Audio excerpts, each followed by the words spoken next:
Et c'est donc le quartier Pisevin de Nîmes qui fait tristement l'actualité depuis plusieurs heures maintenant. Depuis ce matin, depuis que l'on a appris qu'un enfant de 10 ans était mort hier soir, victime d'une balle perdue, d'un tir d'arme lourde tenu par des trafiquants de drogue.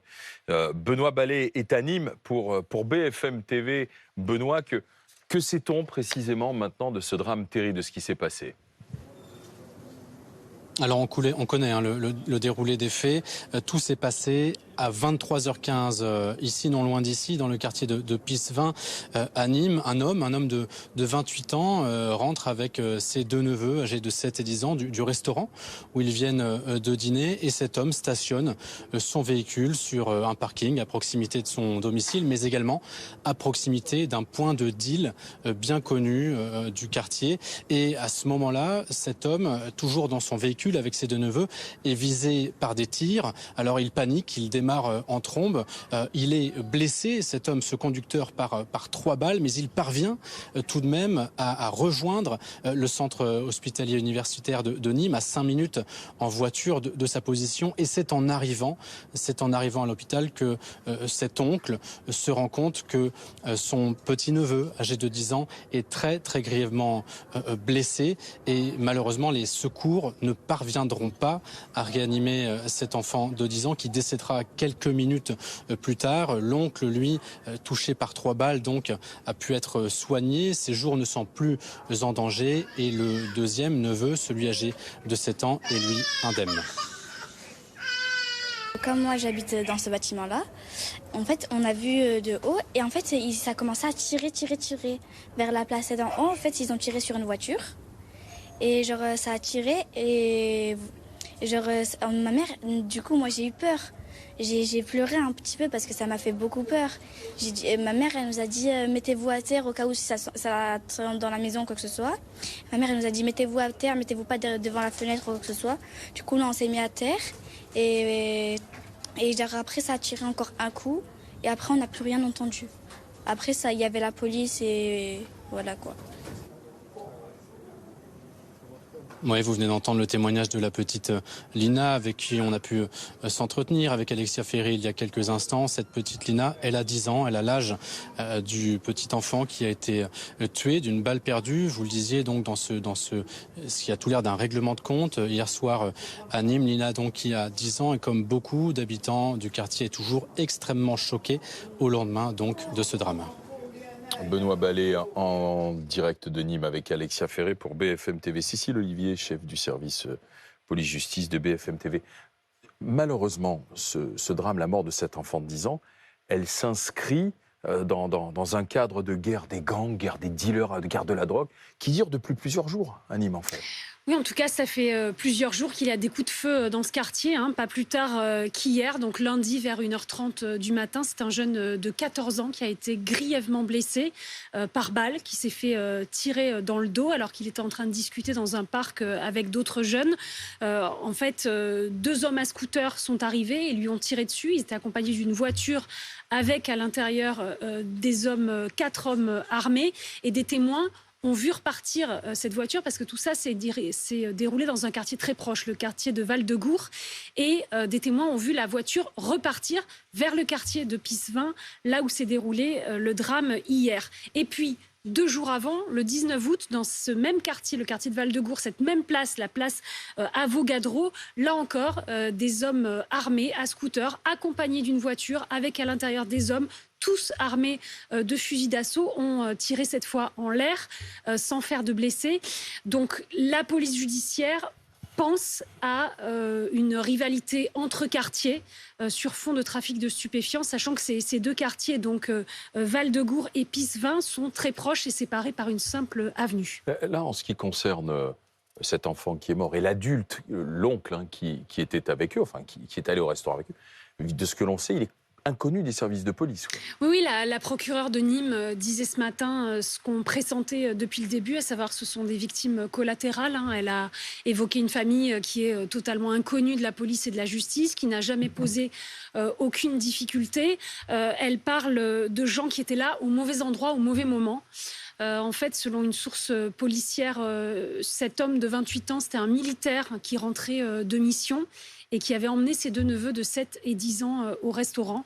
et alors qu'il les ramenait chez eux qui a été ciblé. C'est la procureure de Marseille qui, la semaine dernière, déjà, parce qu'il y avait eu des règlements de compte à Marseille, qui avait donné une conférence de presse, Frédéric Camilleri, et elle expliquait qu'en fait, maintenant, il y avait de plus en plus de fusillades à l'aveugle où ils visaient n'importe qui au hasard dans un but pour terroriser la population. Malheureusement, on en parle quasiment quotidiennement sur BFM TV. Donc on est vraiment dans une phase de multiplication des meurtres, Cécile ? Oui, alors c'est l'un des enjeux pour la police judiciaire d'essayer de comprendre pourquoi il y a cette accélération, qu'est-ce qui se joue, est-ce qu'il y a, comme à Marseille, deux clans qui se vouent une haine et qui s'affrontent, est-ce que le trafic a été ces derniers temps déstabilisé et donc du coup il y a des gens qui essayent de le reprendre, de reprendre des parts de marché, est-ce qu'il y a des gens qui sont sortis de prison, qui essayent de remettre la main, voilà, essayer d'expliquer ce qui peut provoquer ça. Ce qui est sûr en tout cas, c'est que le trafic génère énormément d'argent, jusqu'à 150 000 euros par mois pour un point de deal, que ça entraîne des luttes de territoire et qu'il est devenu extrêmement facile de se procurer des armes et de recruter des gens pour tuer, des gens parfois de plus en plus jeunes, dont certains sont payés jusqu'à 15 000 euros simplement pour conduire une voiture jusqu'au lieu du meurtre. Nous sommes avec Bruno Bartosetti, qui est secrétaire national unité SGP Police FO, chargé de la zone sud. Bonsoir Bruno Bartosetti. Bonsoir. Marseille, Nîmes, même scénario dramatique, sans aucun lien, uniquement, c'est juste le trafic de drogue ? On est sur des trafics de stupéfiants, bien sûr, et puis on a eu Avignon également, il y a eu d'autres villes aussi de France concernées, et on en parle lorsqu'il y a des règlements de compte, et encore plus lorsqu'il y a des victimes collatérales comme à Nîmes, mais beaucoup de villes, en tout cas moi, pour la zone sud, la grande majorité des villes de moyens habitants ou des grandes circonscriptions sont touchées par ce fléau-là. Il y a parfois des endroits où c'est beaucoup plus paisible parce qu'il n'y a pas de règlement de compte, mais la drogue circule énormément dans beaucoup d'endroits. Et le monde rural n'est pas épargné non plus par les trafiquants de stupéfiants. Donc bien évidemment, on voit bien, et ça a été très bien développé, il y a des guerres de territoire, et puis surtout, on est capable, comme ça a été le cas à Nîmes, par intimidation, de tirer n'importe où, n'importe comment, et de finalement aussi de viser des personnes qui ne sont pas concernées par ces trafics de stupes, juste pour exister. Bon, après, ça manque quand même beaucoup de réflexion dans l'esprit de ces trafiquants et de ces tueurs, mais ils ne sont pas là pour réfléchir, ils sont là pour gagner beaucoup d'argent, parce que le seul but, c'est de pouvoir justement répondre aux attentes des parrains qui, eux, ne sont pas en France, sont à Dubaï ou ailleurs, et comme on dit bien souvent, c'est les territoires et ces guerres qui sont menées sur toute la zone sud. Bruno Bartosetti, restez avec nous parce qu'on va retourner à Nîmes pour BFM TV, parce que pendant le duplex de Benoît Ballet, on a vu aux côtés de Benoît de l'uniforme. Et derrière vous, c'est cette CRS 8 qui était à Marseille et dont une partie des effectifs a été déployée dans la cité gardoise, dans ce quartier. Exactement, ils sont arrivés aux alentours de 15h30, ces hommes et ces femmes de la CRS 8. On parle d'une vingtaine d'agents qui sont ici pour plusieurs objectifs. D'abord, c'est faire de la reconnaissance après ce drame qui s'est produit hier soir. Donc l'objectif pour ces policiers, c'est de venir prendre un petit peu le pouls, en quelque sorte, de comprendre de quoi est fait un petit peu, quelle est l'ambiance, le niveau de tension dans cette cité nîmoise aujourd'hui. Le deuxième objectif, c'est également de permettre à la police judiciaire, aux agents de la police judiciaire de mener l'enquête. On a vu une vingtaine d'agents de la police judiciaire entrer dans un bâtiment à ma droite et interroger des habitants qui venaient donner leur témoignage, parler de ce qu'ils avaient entendu, parler également de ce qu'ils avaient vu. Ce sont donc des agents de cette CRS 8 qui sont là depuis 15h30 et qui sont spécialisés. Cette CRS 8, elle est spécialisée dans les violences urbaines, donc ce sont des agents qui savent exactement quoi faire. Vous ne les voyez pas d'ailleurs derrière moi parce qu'ils sont en ce moment même en train de marcher à l'intérieur des tours, d'essayer de taper aux portes, de parler aux gens qui aimeraient bien, qui accepteraient de parler avec eux, de raconter. Ils sont donc en train de quadriller un petit peu tout ce quartier pour éviter qu'il y ait davantage de tension. Une responsable, une porte-parole de la préfecture nous disait qu'il pouvait également procéder à des arrestations opportunistes. Bref, donc, une vingtaine d'agents de la CRS 8 spécialisés dans les violences urbaines sont là depuis 15h30 et donc procèdent à une reconnaissance de ce quartier de Nîmes. Benoît Ballé avec Alexis Ferrat, donc en direct de ce quartier Pisevin à Nîmes. Bruno Bartosetti, ça veut dire que du coup, ces effectifs de la CRS 8 ont été enlevés de Marseille où ils étaient installés pour aller à Nîmes? Bien parti, oui, effectivement, vous faites bien de le souligner. C'est pas pour autant que les problèmes sont réglés à Marseille. Donc, ça voudrait dire qu'il faut des CRS un peu partout sur la zone sud. La CRS, au départ, a la vocation d'encadrer des rassemblements et des manifestations. Et bien sûr aussi, à travers la CRS 8, finalement, régler des problèmes de violences urbaines. Maintenant, la CRS 8 n'a pas vocation à enquêter sur les trafics de stupéfiants et d'armes à feu. Donc il va falloir, je pense aussi, peut-être faire un effort à ce niveau et donner beaucoup plus de moyens aux enquêteurs pour travailler dans ce domaine-là. Parce que ce n'est pas avec la CRS 8 qui va rester une petite semaine et qui fera un excellent travail, on n'en doute pas. Ce n'est pas avec cette présence d'une semaine ou peut-être un peu plus qu'on va régler le problème de Pisevin. Bruno Bartosetti, parce que c'est un travail de police judiciaire, d'enquêteur, pour retrouver les meurtriers et les assassins, que ce soit à Marseille ou à Nîmes. Mais est-ce qu'on les retrouve ? Parce que vous faites face aussi à un paramètre important qui est la loi du silence, enfin l'omerta, la peur de témoigner. Alors bien sûr qu'il y a cette peur de témoigner parce que vous avez la population dans ces cités qui sont pris en otage, ils sont en prison ouverte, c'est ce qui se passe. Moi, c'est vrai que vous m'avez interrogé sur la CRS 8, je vous ai répondu. Maintenant, sur les enquêteurs, ils ont un travail très très long à fournir. D'ailleurs, il faut leur donner des moyens de travailler sur du long terme. Après, pour répondre à votre question, que ce soit la police judiciaire qui donne d'excellents résultats ou les enquêteurs de sécurité publique, ils arrivent à élucider en moyenne plus d'un crime sur deux, ce qui est déjà pas mal vu le nombre et vu les difficultés qu'on a pour enquêter. Je dis vu les difficultés qu'on a pour enquêter parce que les procédures sont de plus en plus longues, on a besoin de plus en plus d'effectifs pour cela et on est loin de les avoir aujourd'hui pour finalement être sur tous les paramètres qui tournent autour du trafic de stupéfiants et d'armes à feu. Merci Bruno Bartosetti. On va continuer cette discussion avec nos invités maintenant ici en direct des studios de BFM TV. Didier Rendu, qui fait partie du syndicat des cadres de la sécurité intérieure. Maître Dinan Slama, avocat pénaliste au barreau de Paris. Et puis c'est une affaire éminemment politique, parce que cette guerre contre la drogue, elle est menée par le ministre de l'Intérieur, Gérald Darmanin, qui a des ambitions, qui a fait de la répression et de la lutte contre les trafics de drogue un objectif clair et précis, et qui se fait critiquer aussi aujourd'hui par l'opposition de droite. Ça sera l'affaire de Thomas Soulier. À tout de suite. On continue de parler de cette guerre de la drogue qui a fait une victime âgée d'à peine 10 ans à Nîmes. On en parle avec nos invités, maintenant que l'on a bien compris ce qui s'était passé dans ce quartier Pisevin. Didier Rendu, syndicat des cadres de sécurité intérieure. Donc aujourd'hui, en France, on voit des scènes comme aux États-Unis, comme on voyait dans les fictions, c'est-à-dire soit à Marseille, à Avignon, à Nîmes. On voit des jeunes avec des cagoules le soir qui sortent une kalachnikov, parce que c'est bien de ça dont il s'agit, et qui arrosent, pardon pour l'expression, quitte à ce qu'un enfant de 10 ans perde la vie. Ça veut dire qu'ils ont gagné la guerre de la drogue, les dealers ? Je n'irai pas jusqu'à dire qu'ils ont gagné la guerre de la drogue, mais effectivement, les images sont saisissantes, elles sont frappantes. On disait tout à l'heure hors antenne que les images sont glaçantes et le son l'est tout autant. Ouais. Effectivement, les tirs de fusils d'assaut et d'armes de guerre rappellent ceux qu'on a connus sur les épisodes d'actes terroristes en 2015, effectivement. Et ces images, elles sont glaçantes. Mais on assiste aujourd'hui à une guerre de territoire que se livrent les quartiers sur fond de trafic de stupéfiants. Ça en dit beaucoup sur le peu de prix que recèle la vie humaine aujourd'hui, notamment pour ces jeunes qui se livrent de telles exactions. Je peux certifier en tout cas que l'ensemble des enquêteurs et mes collègues qui sont engagés sur cette mission de police judiciaire pour essayer d'identifier les auteurs travaillent d'arrache-pied justement pour essayer de confondre les suspects. Mais là, comment est-ce qu'on met un terme à ça ? Parce que vous dites vous-même, ils n'ont pas peur.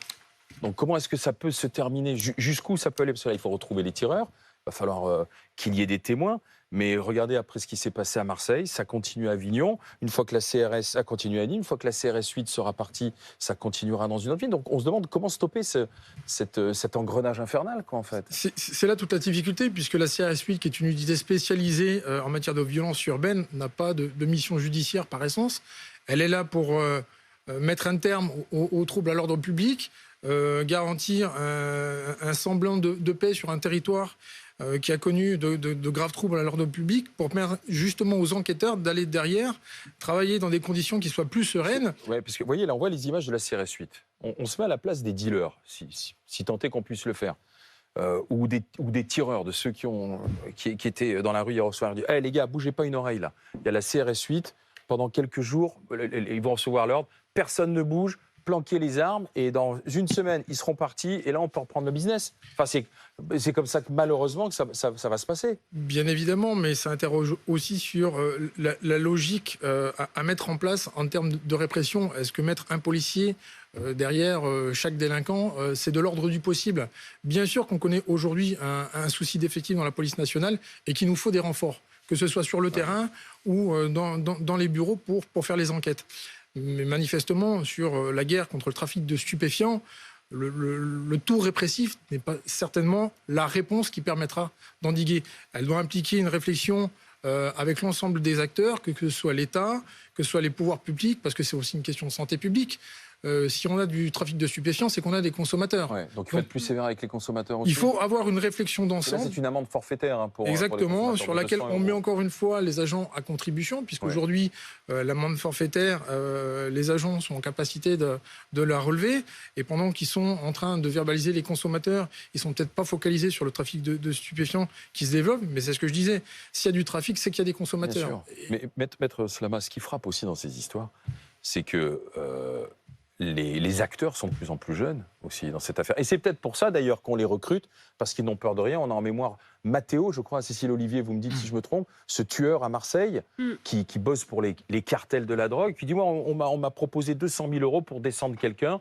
Ça me fait pas peur, je sais que c'est mon job, quoi. Donc on les recrute de plus en plus. Les vendeurs ont 15 ans, 14 ans. On ne sait pour l'instant pas grand-chose, a priori, Bien des sûr. 4 individus, dont sans doute l'un, Non, mais on voit la des 4 physionomie générale qu'on retrouve un peu partout. on peut essayer de faire un portrait robot. On sait en tout cas 2 choses. On sait qu'ils sont déterminés et donc dangereux. Et on sait aussi, excusez-moi, qu'il y a quand même un certain degré d'amateurisme pour aller viser et tuer des individus qui n'ont absolument rien à voir. Donc effectivement, ça peut recouper un jeune qui est un âge qui est assez jeune et donc une inexpérience dans la délinquance, si je puis dire, et effectivement un amateurisme qui est total.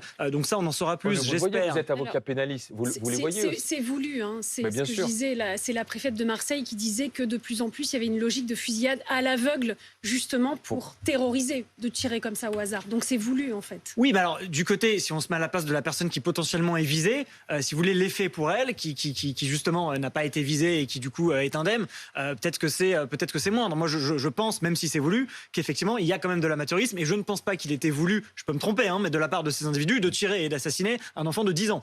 Et d'ailleurs, une petite précision juridique là-dessus, ils vont, et si j'espère qu'ils seront retrouvés, ils seront poursuivis pour assassinat, ça veut dire meurtre avec préméditation. Et le fait qu'il n'ait pas visé la bonne personne et qu'il pourrait dire « Ah ben on n'a pas voulu viser cette personne-là mais une autre », ça n'enlève rien à la préméditation. Ils seront quand même poursuivis pour assassinat et la peine encourue reste la perpétuité. Ouais. Mais vous voyez vous-même que ces trafiquants, en tant qu'avocats pénalistes, sont de plus en plus jeunes, que les dealers sont de plus en plus jeunes, Oui, que alors, ceux qu'on appréhende sont de plus en plus jeunes et ont de moins en moins peur. Mais je rejoins ce qui a été dit, le tout répressif ne fonctionne pas vraiment. Moi, j'entends et je comprends, mais bien sûr, la répression est nécessaire et même indispensable, mais bien évidemment qu'elle n'est pas suffisante, parce que ça reste de l'argent facile, ça reste aussi un mode de système dans lequel on peut être valorisé, où on a l'impression d'avoir l'argent, où on existe à un endroit où peut-être dans des zones où le modèle républicain existe de moins en moins et dans lequel il n'y a pas de scénario alternatif. Donc effectivement, il faut de la répression, encore une fois, je ne veux pas être dans un discours d'avocat angéliste, laxiste, etc., pas du tout, il faut de la répression, mais si on regarde les choses que de ce bout-là, c'est ce qu'on fait à mon avis depuis plusieurs décennies, Et on risque pas d'avancer. Bah oui, on se trompe. Ça veut dire que, encore une fois, on parlait tout à l'heure de consommation et de prévention. Bien sûr qu'il faut les regarder de ce côté-là ce qui se passe. Encore une fois, un exemple tout bête, lorsque Jacques Chirac a décidé de faire de la prévention sur la délinquance routière, ça a eu des résultats. Ça a eu des résultats et ça a beaucoup baissé. C'est les radars automatiques qui ont fait que ça a encore plus... Bien sûr, et les radars automatiques, ça veut dire quoi? Ça veut dire de la répression sur l'individu, sur ce qu'on pourrait appeler le bout de chaîne, le consommateur. Là, encore une fois, sur les consommateurs, aucun travail n'est fait, aucun travail de prévention, aucun travail de répression. On s'en aperçut malheureusement dans la terrible affaire Palmade, où on s'est rendu compte qu'il y avait quand même tout un tas d'accidents. Ça a levé le voile sur une réalité que malheureusement trop de Français connaissent, mais qui sont un peu sous le radar médiatique. Pourquoi ce sentiment d'impunité aujourd'hui de trafiquants qui se retrouvent à livrer la guerre en pleine rue, comme si rien ne leur faisait peur, comme si la CRS 8 ne leur faisait pas peur, comme si la BAC ne leur faisait pas peur? Vous voyez, c'est ça qu'on a du mal à comprendre quand même là aujourd'hui. C'est un système dans lequel l'argent coule à flot, on est face à un hydre à plusieurs têtes, vous en coupez une, c'est 3 qui repoussent. Vous démantelez un point de deal, il y en a un qui revient à 50 mètres on plus passe loin. son temps à essayer de tailler la haie pour éviter qu'elle ne déborde sur le jardin, le trottoir et qu'elle envahisse la route. Alors, je ne suis pas en train de vous dire que c'est un combat perdu, mais c'est un combat qui nécessite énormément de moyens et qui ne peut pas se mener que sur le terrain du répressif. Est-ce qu'il y a un pays qui a gagné la guerre contre la drogue? Très franchement, Il y a la- aujourd'hui, est-ce qu'il y a un pays qui peut se dire on en a fini avec la cocaïne, il y a- on en a fini avec le cannabis? Enfin, il n'y en a pas un dans Il les se pays passe- industrialisés. il se passe quelque chose. Ça, on voit. Et malheureusement, on voit la consommation qui augmente. Il se passe quelque chose d'extrêmement intéressant, à mon sens, en Allemagne en ce moment, où ils ont un vrai débat national qu'on n'a jamais eu en France sur la légalisation ou sur la dépénalisation. Alors, je dis pas que c'est la solution à tout, je dis juste qu'on a des voisins avec des problématiques similaires et un mode de société similaire qui est en train d'explorer cette voie-là. À mon avis, on devrait aller voir ce qui se passe de ce côté-là, voir si c'est une piste à explorer. Bien sûr qu'il y a des inconvénients et des effets pervers qu'on ne souhaite pas voir s'installer, mais à mon avis, c'est hypocrite, voire parfois un peu suicidaire, de ne pas envisager ça et de ne pas se poser cette question-là. Oui, sauf qu'on a, alors là, c'est le volet politique, Thomas Soulier, on a un ministre de l'Intérieur, Gérald Darmanin, qui a fait de la répression et de la lutte contre la drogue vraiment son cheval de bataille, quoi. Et c'est depuis le début, c'est même sa marque de fabrique, son ADN politique en quelque sorte. Sur Twitter, après ce drame-là, voilà ce qu'il a tweeté. La police a déjà interpellé de nombreux trafiquants de drogue et va intensifier sa présence avec fermeté. Donc vous parlez du tout répressif qui ne marchait pas. Lui, il est vraiment pour le tout répressif. Et pourtant, malgré cela, il est très critiqué par l'échiquier droit de la politique. Les Républicains qui ont annoncé ce matin qu'ils allaient mettre en place à la rentrée un plan de lutte contre le trafic de drogue à la rentrée. Je cite ce communiqué ce matin des Républicains. La CRS 8 passe son temps sur les routes de France à suivre le Monopoly des tragédies pour satisfaire la communication du gouvernement. Tout également de Marine Le Pen qui dénonce l'inaction de l'État pour protéger les Français et mettre hors état de nuire ces criminels. Donc voilà que lui qui veut faire du tout répressif est critiqué par la droite, mais aussi par la gauche qui en profite pour lancer un débat. Alors un débat qui est vieux comme le monde, clivant, voire caricatural. Est-ce qu'il faut dépénaliser ou pas le cannabis? Les écologistes sont sur la même ligne depuis maintenant des décennies. Oui, il faut dépénaliser pour justement qu'il y ait moins de consommateurs, moins de trafic de drogue et donc moins de règlements de compte. C'est ce que disait ce matin Sandrine Rousseau sur notre antenne. On voit toujours la politique anti-drogue comme une politique de répression, alors qu'on doit le voir aussi comme une politique de santé publique, de sorte que d'assécher ce trafic et d'assécher la consommation de ce trafic. Il y a quelque chose notamment à faire du côté du cannabis. Donc c'est-à-dire, si on dépénalise, il ne se passera plus ce genre de drame. On enlève une partie des financements de ce type de trafic. Et les spécialistes disent qu'on déporte sur d'autres types de drogues, par exemple, si on dépénalise seulement le cannabis. Quand il y avait l'interdiction de l'alcool aux États-Unis, la prohibition, c'est le moment où les mafias ont été le plus alimentées. Donc maintenant, il faut revoir la politique de la drogue comme une politique de santé publique pour arrêter d'alimenter ce trafic et faire en sorte qu'on ne donne pas la possibilité aux trafiquants de gagner bien plus avec ce trafic de drogue qu'on ne le gagne autrement. Alors, c'est vrai que là, ces règlements de compte qui malheureusement s'enchaînent, règlements de compte mortels entre bandes rivales, trafic de drogue, ça tombe politiquement quand même au mauvais moment pour Gérald Darmanin, le ministre de l'Intérieur. Oui, lui qui veut des résultats évidemment et montrer qu'il a un bilan, eh bien, ça tombe au moment même où il va faire sa rentrée politique dimanche sur ses terres à Tourcoing et donc il va devoir aussi défendre un bilan en tant que ministre. Et puis ça arrive un moment aussi où il compte beaucoup sur les voix des Républicains pour voter beaucoup de textes à l'Assemblée, notamment le texte immigration qui sera le gros texte de l'automne. Et voilà qu'en même temps les Républicains tapent fort, très fort sur Gérald Darmanin, donc pas question après de lui faire un cadeau politique. Mais justement, Didier Randu, vous pensez que, et on a commencé à l'évoquer, dépénaliser, comme le font les voisins allemands, ça assécherait, ça diminuerait les trafics et la violence? Je vais être très prudent sur la dépénalisation, la légalisation du trafic. Là, je parle du point de vue policier. Hein. Oui. On va laisser le volet sanitaire de côté. Oui, bien sûr. Alors effectivement, si on le prend comme ça de manière stricto sensu, effectivement, que ça risque d'assécher finalement les quartiers en manne financière. Mais est-ce que ça ne risque pas de poser un autre problème? Parce qu'aujourd'hui, il ne faut pas se voiler la face. Ça fait vivre énormément de monde dans les quartiers. Que deviennent ces gens qui aujourd'hui vivent de toute cette économie souterraine? Comment on fait face demain? Et dans ces quartiers, ce sont des centaines de personnes qui ne vivent voilà, que de ça, vraiment? Mais qui sont identifiées, finalement. Alors, il y a de l'argent qui profite aux trafiquants, mais il y a aussi de nombreuses familles qui vivent de ces ressources, alors parfois dont elles feignent de connaître l'origine, mais en tout cas, qu'elles utilisent et qui leur permettent de vivre et de payer des loyers, et de s'acheter à manger. Et de ça veut dire que tout le monde ferme les yeux, parce que si vous dites que ça permet de payer les loyers, les bailleurs le savent, ça permet de faire ses courses, les commerçants le savent, ça permet de scolariser les enfants, de payer des activités, on ferme là aussi les yeux. Donc il y a quand même une partie du circuit socio-économique qui s'en accommode.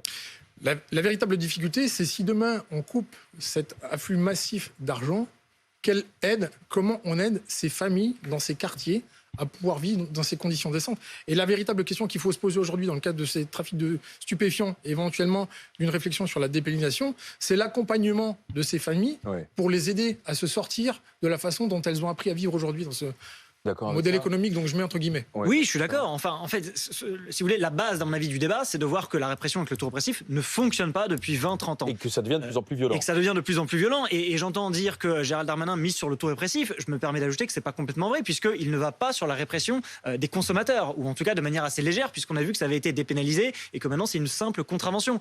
Donc, si vous voulez, sa répression, elle ne vise que les trafiquants. Et le paiement maintenant immédiat. Maintenant, paiement immédiat, comme le fait, si vous voulez, de frauder le métro, si vous voulez. C'est presque ça. Donc, si vous voulez, si on voit qu'il faut changer quelque chose, il faut choisir. Donc apparemment, c'est pas sur les consommateurs. Donc l'autre voie, effectivement, c'est sur une dépénalisation et essayer d'aller voir ce qui se passe. Bien sûr, mais ces familles, ces quartiers, c'est ce que nous disait tout à l'heure Benoît Ballet, ils vivent dans la terreur, ils vivent dans la peur. Les dealers tiennent ces familles. S'il y en a un qui bouge, vous allez voir ce qui va se passer. Donc là, il faut c'est peut-être une minorité, mais ça prend en otage des centaines, voire des milliers de personnes qui, elles, veulent tout simplement vivre normalement, se lever le matin, aussi aller travailler, quoi. Mais vous l'avez dit vous-même, ces familles, elles vivent aujourd'hui dans la terreur et elles ont du mal aujourd'hui à en sortir. Je dirais entre guillemets, les seuls qui peuvent, dans un premier temps, les aider à vivre dans des conditions à peu près sereines, ce sont les policiers, les gendarmes. Mais malheureusement, il faut bien voir qu'aujourd'hui, avec les difficultés d'effectifs qu'on rencontre dans la police nationale, on ne peut malheureusement pas sécuriser l'ensemble de ces quartiers, l'ensemble de ces points de deal, intervenir sur tous les lieux en même temps, mener de front des enquêtes. Je rappelle quelques chiffres, notamment à Marseille, mais c'est 38 homicides depuis le début de l'année, plus de 70 blessés. Quand vous savez le nombre d'enquêteurs qu'il faut mobiliser sur une seule enquête d'homicide, et vous le multipliez par presque 40 au vu des chiffres depuis le début de l'année, c'est colossal en termes d'investissement, en termes de production procédurale, en termes de temps investi. Voilà, aujourd'hui, il y a aussi des moyens qu'il faut avoir conscience de vouloir donner à la police, au service de gendarmerie, pour mener à bien ses missions. On va retourner dans le Gard, retrouver Johan Gillet, qui est député justement de cette circonscription du Gard, député Rassemblement National. Monsieur le député, qu'est-ce que la réponse, c'est quoi? Beaucoup plus d'effectifs, beaucoup plus de répression, quitte à aller à l'affrontement en pleine rue avec les dealers? Il faut plus de policiers sur le terrain, évidemment. Il en faut plus, mais il faut aussi, évidemment, une réponse pénale qui soit forte. On a besoin que la réponse pénale soit forte. On a besoin que tous les actes soient punis par la loi, du plus petit au plus important. Du plus petit également, d'ailleurs, même avec des courtes peines qui soient vraiment appliquées. Parce que le problème qu'on a en France aujourd'hui, c'est qu'il y a un certain nombre de peines qui sont prononcées, quand elles le sont, et qui ne sont pas appliquées. Et ça, c'est un drame. Et ça laisse penser aux gens, finalement, qu'ils peuvent faire ce qu'ils veulent et qu'en échange, ils n'auront rien, ils ne seront pas condamnés.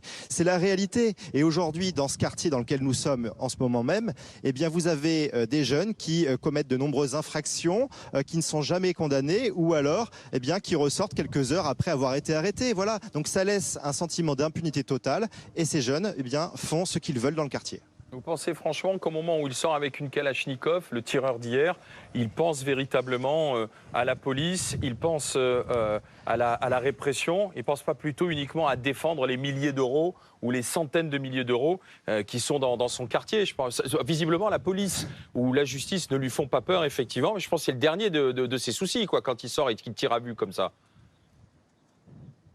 Mais c'est bien le problème qu'il n'ait pas peur de la justice. Mais en l'occurrence, ce tireur de Kalachnikov, on ne me fera pas croire qu'il a un casier judiciaire vierge. Sa place, elle est en prison. Et donc, si les peines planchées étaient rétablies notamment, et si les peines, globalement, étaient renforcées, ces personnes-là seraient déjà en prison. Et ce petit de 10 ans qui est mort hier soir, ne serait sans doute pas mort. Voilà, donc il faut de la volonté, il faut du courage politique, il faut réaffirmer les choses, il faut réaffirmer aussi la nécessité des peines planchées. Il faut faire en sorte que ces gens soient en prison, c'est là leur place. D'accord. Mais quand ils sont arrêtés, en général, ils vont en prison d'ailleurs. Mais une chose, est-ce que vous souhaitez que... Oui, combien de temps ? Attendez. Est-ce que vous souhaitez que la police soit comme une police à l'américaine, c'est-à-dire que si ça se présente, comme on le voit dans Bac Nord, qu'elles n'hésitent pas à utiliser leurs armes pour neutraliser les trafiquants, si jamais il y avait une patrouille qui était passée hier au soir, par exemple?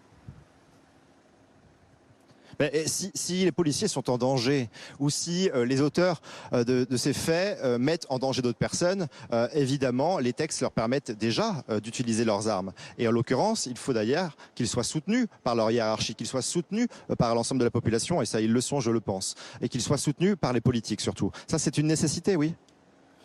Justement, qu'est-ce que vous en pensez d'Iran du Signe? Une patrouille de police était passée à ce moment-là, au moment où le tireur d'hier ouvrait le feu. Vos collègues, qu'est-ce qu'ils devaient faire? Sortir du véhicule et tirer aussi ou pas? Vous savez, face à des fusils d'assaut, malheureusement, c'est pas avec les pistolets dont nous sommes équipés que nous allons pouvoir riposter de manière efficace. Quand on voit la gravité des images qui défilent sur vos écrans et la façon dont ce jeune qui tenait son fusil d'assaut rafale dans tous les sens. Il y a un moment donné, je ne suis pas sûr que de riposter à tout va, en prenant le risque peut-être même de faire d'autres victimes collatérales, ce soit opportun dans pareilles circonstances. Alors voilà, moi on parle en regardant des images assis confortablement. Si éventuellement demain je me trouve dans pareille situation et que c'est la seule alternative qui s'offre à moi, ou pour défendre mes collègues, ou pour défendre des jeunes qui sont en danger, bien sûr que ça fait partie du devoir du policier. Mais il faut quand même réfléchir, notamment quand on engage le feu sur des gens comme ça. On parlait tout à l'heure de la perception qu'il a de la police ou de la justice et de la peur qu'on peut lui renvoyer. Il n'a même pas peur de mourir. L'auteur d'aujourd'hui, c'est peut-être la victime de demain. Et il n'a pas peur de mourir quand il va aujourd'hui aller se faire justice pour défendre son territoire. Parce que demain, il y aura sans doute un match retour et c'est peut-être lui qui deviendra la victime. Et je suis sûr que ça, dans son inconscient, il ne l'a même pas réalisé. Il ne l'a même pas pris en compte. Messieurs, merci, messieurs, dames, d'avoir été avec nous.